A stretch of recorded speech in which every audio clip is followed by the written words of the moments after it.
बच्चों, कैसे हैं आप सब? मैं आशा करती हूँ आप सभी लोग स्वस्थ और प्रसन्न होंगे। आज हम हमारा पाठ वर्ण विचार को पढ़ेंगे और समझेंगे। तो वर्ण क्या है? वर्ण भाषा की सबसे छोटी इकाई है। वर्ण क्या है? भाषा की सबसे छोटी इकाई वर्ण है, जिसके और टुकड़े या खंड नहीं किए जा सकते। वर्णों को दो भेदों में बांटा गया है। पहला स्वर, दूसरा व्यंजन। स्वर 11 होते हैं और व्यंजन 33 मतलब 33 होते हैं। इन स्वरों को भी 3 भागों में बांटा गया है: ह्रस्व स्वर, दीर्घ स्वर तथा प्लुप्त स्वर। और व्यंजनों को भी भागों में बांटा गया है: स्पर्श व्यंजन, ऊष्म व्यंजन, संयुक्त व्यंजन। तो आइए इस पाठ को हम विस्तार से पढ़ते और समझते हैं। यह है हमारा पाठ 2, वर्ण विचार।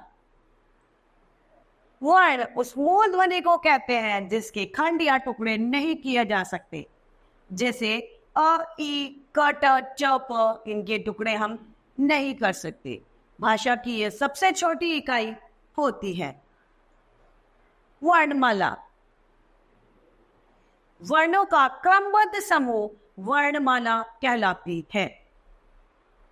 या फिर किसी भी भाव के, किसी भी भाषा के वर्णों के व्यवस्थित समूह को हम वर्णमाला कहते हैं। हमने वर्णों को 2 भागों में बांटा है: पहला स्वर, दूसरा व्यंजन।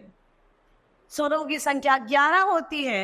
ये अ, आ, ए, उ, री, ए, ऐ तथा ओ, औ होते हैं। अंग और अह जो है वे अयोगवाह में आते हैं, या फिर ये कह सकते हैं कि ये अयोगवाह है। दूसरा भेद व्यंजन। व्यंजन की संख्या 33 होती है, यानी 33 होती है। ये क, ख, ग, घ, ङ ये क वर्ग में आते हैं। च, छ, ज, झ, ण ये ट वर्ग में। ट, ठ, ड, ढ, ण ट वर्ग में। त, थ, द, ध, न ता वर्ग में। और प, फ, ब, भ, म ये प वर्ग में आते हैं। य, र, न, व श, श, श, श, श, श ऊष्म व्यंजन में आते हैं। और क्षत्रज्ञ, श्र, श्रमिक जो है ये चारों संयुक्त व्यंजन हैं। संयुक्त व्यंजन क्या होता है? संयुक्त व्यंजन वे व्यंजन होते हैं जो 2 व्यंजनों के परस्पर मेल से बनते हैं। ये संयुक्त व्यंजन कहलाते हैं। वर्णों के भेद 2 है: स्वर और व्यंजन। स्वरों की मात्रा होती है जिसमें अ की कोई मात्रा नहीं होती। आ की इस तरीके की मात्रा होती है। इसके प्रयोग से वर्ण का या व्यंजन का उच्चारण भिन्न हो जाता है। उदाहरण के लिए क वर्ण के साथ में हमने अगर अ की मात्रा का प्रयोग किया तो उच्चारण होगा का। इसी तरीके से एक ही मात्रा का प्रयोग हमने क वर्ण के साथ किया तो उच्चारण करेंगे की। ई की मात्रा के साथ में की। ऊ की मात्रा के साथ जो व्यंजन के नीचे लगाई जाती है वह उच्चारण में भिन्नता पैदा करेगी और उच्चारण हो जाएगा कु। अगला है ऊ। क व्यंजन के साथ में ओ की मात्रा लगाने पर उच्चारण हो जाएगा कु। री की मात्रा से उच्चारण में भिन्नता आती है और यह भी मात्रा व्यंजन के नीचे ही लगाई जाती है। उदाहरण के लिए क के साथ हमने री की मात्रा का प्रयोग किया तो उच्चारण हो जाएगा क्री। इसी तरीके से एक ही मात्रा आई की और औ, ओ और औ की मात्रा। स्वर के 3 भेद होते हैं। स्वर के 3 भेद होते हैं। पहला ह्रस्व स्वर, दूसरा दीर्घ स्वर और तीसरा प्लुप्त स्वर कहलाता है। ह्रस्व स्वर क्या है? ह्रस्व स्वर वह स्वर जिसके उच्चारण में हमें कम समय लगता है, ह्रस्व स्वर कहलाता है। या फिर हम ये कह सकते हैं ह्रस्व स्वर वह स्वर है जिसके उच्चारण में हमें ध्वनि को लंबा नहीं खींचना पड़ता, ह्रस्व स्वर कहलाता है। ह्रस्व स्वर में अ, ई, उ, री आते हैं। अब है दीर्घ स्वर। दीर्घ स्वर वे स्वर कहलाते हैं जिनके उच्चारण में हमें ह्रस्व स्वर से 2 गुना समय लगता है, या फिर जिनके उच्चारण के समय हमें अपनी ध्वनि को थोड़ा लंबा खींचना पड़ता है, दीर्घ स्वर कहलाते हैं। दीर्घ स्वर में आ, ई, ओ, ए, आई, ओ, औ सम्मिलित है। अब है प्लुप्त स्वर जिनके उच्चारण में हमें 3 गुना समय लगता है, या फिर ये कह सकते हैं जिनके उच्चारण में हमें दीर्घ स्वर से अधिक समय लगता है, वो वे स्वर प्लुप्त स्वर कहलाते हैं। प्लुप्त स्वर का उदाहरण है ओम, जिसमें हमें थोड़ा सा लंबा समय लगता है। अब है व्यंजन। व्यंजनों की संख्या 33 होती है। व्यंजनों के भेद होते हैं स्पर्श व्यंजन, अंतस्थ व्यंजन, ऊष्म व्यंजन। ये तीनों व्यंजनों के भेद होते हैं। स्पर्श व्यंजन में प वर्ग तक के सभी व्यंजन स्पर्श व्यंजन में आते हैं, अर्थात क ख ग घ ड़, च छ ज झ ड़, ट ठ ड ढ ड़, त थ द ध न, प फ ब भ म, ये सभी स्पर्श व्यंजन में आते हैं। अब है अंतस्थ व्यंजन। अंतस्थ व्यंजन जिनके उच्चारणों के मध्य स्वरों का जिन व्यंजनों का उच्चारण स्वरों के मध्य का होता है, उन्हें अंतस्थ व्यंजन कहते हैं। इस संख्या में 4 होते हैं और य, र, ल, व अंतस्थ व्यंजन में आते हैं। अगला है ऊष्म व्यंजन। वे व्यंजन जिनके उच्चारण के समय गर्म वायु हमारे मुख से निकलती है, वे व्यंजन ऊष्म व्यंजन कहलाते हैं। ये श, श, श, ह होते हैं। अब श्वास के आधार पर व्यंजन के 2 भेद होते हैं। पहला अल्प प्राण, दूसरा महाप्राण। सबसे पहला अल्प प्राण। इन वर्णों के उच्चारण में वायु अल्प बल में निकलती है। व्यंजन के प्रत्येक वर्ण के प्रथम, तृतीय व पंचम वर्ण और अंतस्थ व्यंजन अल्प प्राण कहलाते हैं। क, ख, क, ग, ड, च, ज, य, ट, ड, न, त, द, न, प, ब, म, य, र, ल, व अल्प प्राण व्यंजनों में सम्मिलित है। महाप्राण इन वर्णों के उच्चारण में अपेक्षाकृत अधिक मात्रा में निकलती है। क्या निकलती है? वायु। व्यंजन के प्रत्येक वर्ग के द्वितीय व चतुर्वर्ण और ऊष्म व्यंजन महाप्राण व्यंजन कहलाते हैं। ये ख, ग, छ, ज, ठ, ड, ण, थ, थ, फ, फ, ब, श, श, ह है। स्वरांतरियों के कंपन के आधार पर व्यंजन के 2 भेद होते हैं, सघोष तथा अघोष। सघोष जिन व्यंजनों का उच्चारण करते समय फेफड़ों से निकलने वाली स्वर तंत्री से घर्षण करके निकलती हैं, उन्हें सघोष व्यंजन कहते हैं। ये सभी सघोष व्यंजन में सम्मिलित है। अब है अघोष व्यंजन। जिन व्यंजनों का उच्चारण करते समय फेफड़ों से निकलने वाली वायु स्वरतंत्री के संग घर्षण कर निकलती हैं, उन्हें अघोष व्यंजन कहते हैं। ये सभी अघोष व्यंजनों में सम्मिलित हैं। अब है अयोगवाह। अयोगवाह में अंग और अ आते हैं। सबसे पहला अनुस्वार। अनुस्वार का चिन्ह एक बिंदु के रूप में किसी व्यंजन के ऊपर लगाया जाता है, जिसके उच्चारण में नाक की सहायता से झंकार के रूप में किया जाता है, जैसे कि हंस, पंख,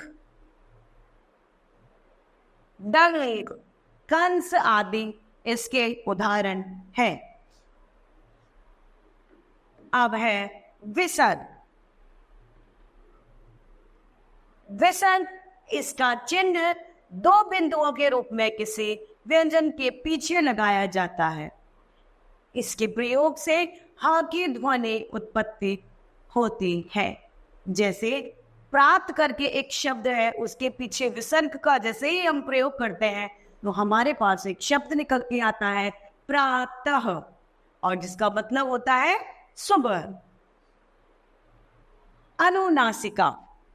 इसका चिन्ह चंद्र बिंदु होता है, जिसका उच्चारण नाक और मुंह दोनों की सहायता से किया जाता है, जैसे गांव, टॉ, सांप आदि इसके उदाहरण हैं। अब है हलंत। इसका चिन्ह तिरछी रेखा की तरह होता है, इस तरीके से। इसका प्रयोग व्यंजन को आधा लिखने के लिए किया जाता है, जैसे कहलन, चहलन, ट, ड, जो भी। अब है आवृत ध्वनियां। हिंदी में अनेक विदेशी शब्दों का प्रयोग किया जाता है। वे कौन कौन सी भाषा है? जैसे अंग्रेजी, उर्दू, फारसी आदि भाषाओं का प्रयोग हिंदी भाषा में किया जाता है। ये भाषा विदेशी है, लेकिन हमने उनके कुछ शब्दों को अपनी हिंदी में सम्मिलित कर लिया गया है। ओ जो ध्वनि है यह अंग्रेजी भाषा की ध्वनि है। इस ध्वनि का प्रयोग अंग्रेजी के शब्दों के शुद्ध उच्चारण के लिए किया जाता है। आ और ओ के बीच की जो ध्वनि है वह है ये। जैसे उदाहरण के लिए बॉल, डॉक्टर या डॉल आदि। यदि इन चिन्हों का प्रयोग नहीं करोगे तो वह भिन्न अर्थ देंगे, जैसे बॉल का गेंद हो जाएगा, बाल सिर के बाल, अगर हम इसमें ओ की मात्रा नहीं लगाएंगे तो बाल हो जाएगा, बॉल नहीं रहेगा, और उसका मतलब हो जाएगा हमारे सिर पर जो विद्यमान बाल है वह बाल। अब है नुक्ता। हिंदी भाषा में जो शब्द अरबी, फारसी, उर्दू तथा अंग्रेजी भाषा से आए हैं, उनके शुद्ध उच्चारण के लिए नुक्ता का प्रयोग किया जाता है। अंग्रेजी ज और फ ध्वनि हिंदी के ज और फ से भिन्न है, दोनों से अलग है, और अरबी, फारसी के क, ख, ग इन सभी से ध्वनियों से अलग है। नुक्ता के प्रयोग के यहाँ पर कुछ उदाहरण दिए गए हैं। प्रोफेसर, सफाई, वजीर, दर्जी, ये सभी नुक्ता के प्रयोग वाले उदाहरण हैं। यहाँ पर नुक्ता के प्रयोग से अर्थ परिवर्तन के शब्द दिए गए हैं, जैसे खुदा। अब खुदा मतलब खुदा हुआ, और जब नुक्ता का प्रयोग कर दिया है खुदा तो बन गया ईश्वर यानी भगवान। इसी तरीके से जरा, जरा का मतलब है बुढ़ा, बुढ़ाया, और जरा मतलब थोड़ा सा। इसी तरीके से फन, फन होता है सांप का फन, और फन होता है सुरीला कंठ जिसकी आवाज मधुर हो। अब है वर्णों का उच्चारण स्थान। कंठ श्रेणी पहले कंठ है, स्थान है कंठ मतलब गला और जीभ के नीचे के भाग। इसमें वर्ण आते हैं आ, क तथा ह। अब है तालव्य मतलब तालु, मुंह के अंदर या ऊपरी वाला भाग और जीभ। इसमें वर्ण आते हैं ई, च वर्ण तथा य और श। मूर्धन्य मतलब मूर्धा, तालू के बीच के ऊपर का भाग, और जीभ इसमें री, ट वर्ग तथा र और श सम्मिलित है। दंत्य दांत और जीभ जिसमें त वर्ग तथा ल स ज सम्मिलित है। इसी तरीके से कंठोष्य यानी कंठ और ओष्ठ, होठ वो है ओ और औ, और नासिक के मतलब मुंह और नाक में आता है अं ड य ड़ न म। ये सभी नासिकीय श्रेणी में सम्मिलित है।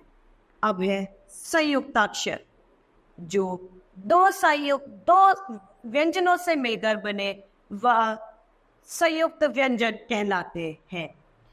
व्यंजन और व्यंजन के मेल से बनने वाले वर्ण संयुक्ताक्षर या संयुक्त व्यंजन कहलाते हैं। ये दो प्रकार से बनाए जाते हैं। पहला, दो भिन्न व्यंजनों के मेल से जो व्यंजन जिनका रूप बदला जाता है। दूसरा, जो भिन्न व्यंजनों के मेल से बने लेकिन बने संयुक्त व्यंजन। उदाहरण है क हलंत और श मिलकर बनाते हैं श क्षत्रिय। त हलंत और र मिलकर बनाते हैं त्र त्रिशूल। ज हलंत और य मिलकर ज्ञ ज्ञानी, और श हलंत और र मिलकर बनाते हैं श्र श्रामिक। अब है द्वित्व व्यंजन। दो समान व्यंजनों से बने व्यंजन संयुक्त व्यंजनों को द्वित्व व्यंजन कहते हैं। जैसे बिल्ली, चुन्नी, तुक्का, रस्सी, बच्चा इत्यादि। जैसे क हलंत और क मिलकर बना कक, तो मक्का इसका एक उदाहरण है। तो आइए इस पाठ को एक बार संक्षेप में दोहरा लेते हैं। वर्ण भाषा की सबसे छोटी इकाई है। वर्णों का क्रमबद्ध समूह को हम वर्णमाला कहते हैं। वर्णों के 3 भेद होते हैं, स्वर, व्यंजन तथा अयोगवा। स्वर के 3 भेद होते हैं, ह्रस्व स्वर, दीर्घ स्वर तथा प्रोक्त स्वर। जिन वर्णों का उच्चारण करते समय वायु कंठ से निकलकर मुख में रुककर बाहर आती है उन्हें व्यंजन कहते हैं। हिंदी भाषा में जो शब्द अरबी, फारसी, उर्दू तथा अंग्रेजी भाषा से आए हैं उनके शुद्ध उच्चारण के लिए नुक्ता का प्रयोग किया जाता है। तो इस तरीके से हमारा ये पाठ समाप्त होता है। मैं आशा करती हूँ आप सभी लोगों को यह पाठ भले भांति रूप से समझ में आया होगा। तो आज के लिए इतना ही, फिर मिलते हैं। धन्यवाद।